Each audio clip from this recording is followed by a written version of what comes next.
ana suala lake limemgusa na anahitaji kujua, au unafanya huko serikalini kuna? No, sifanyi serikalini. Naona jua linateremka kwa kasi na kuna mambo hatujamaliza. Hata kwa mimi pia nahisi kwamba tuishie hapa, na tukipata muda basi tutazungumza wakati mwingine. Bila shaka hata na mimi nisingependa kwenda huko kwa wanyama pori sababu uoga wangu unaujua. So I have a question. Ni familia walikuwa hawajaipenda or is there a problem? Just be honest. Si mnajua hivi vitu vya kurisi bwana. Nyinyi ni watoto wetu bwana. Mimi labda nahisi kwamba kuijua thamani yake. Sidhani. Nafikiri kama wana asili ya Kihindi hivi, sijui wa Shirazi, lakini sio kama sisi.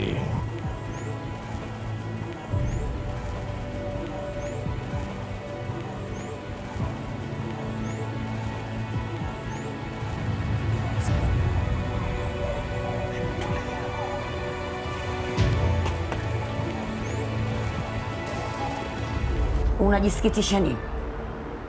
Kujitia unyonge kitu gani? Hutaki kunielewa. Nikuelewe nini we mtoto?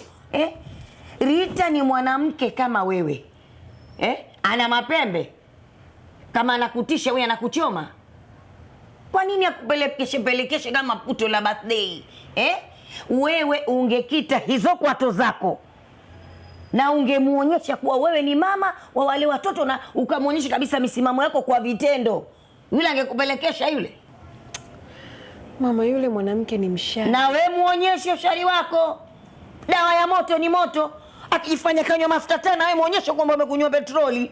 Akilianzisha we maliza. Unaambia unaloliweza, usimwachie Mungu. Unapata dhambi za bure, malizana nalo. Wewe unashindwa kumalizana naye yule?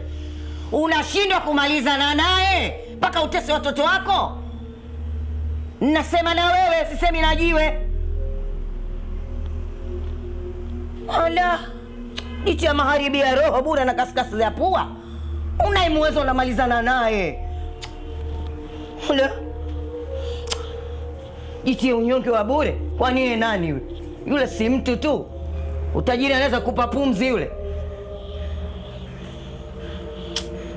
Changanye mimi sasa. Nimesha vurugu hapa nilipo. Sasa ikanua kesi soni usu bure.